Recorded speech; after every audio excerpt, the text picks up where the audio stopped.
Pumunta kami dito kay Nanay Flora kasi kukuhanan namin siya ng konting detalye tungkol sa kanyang buhay. So guys, puntahan na natin sila guys. Let's go.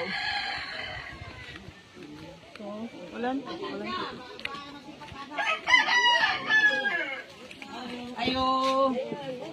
Ay, naman day. Ready naman day guys. So, nana si Nanay Flora sa sulod guys. So, let's go out. Let's go inside. Ayan. So, ngayong hapon na ngayong hapon. So, ayan. So, guys, mauni siya si Nanay Flora. So, malikod na siya siguro guys. Ayan. Okay, so guys, niya ito kay Nanay Flora para pangutanon nato siya guys kung unsa ang iyang kinabuhi diri sa bukid.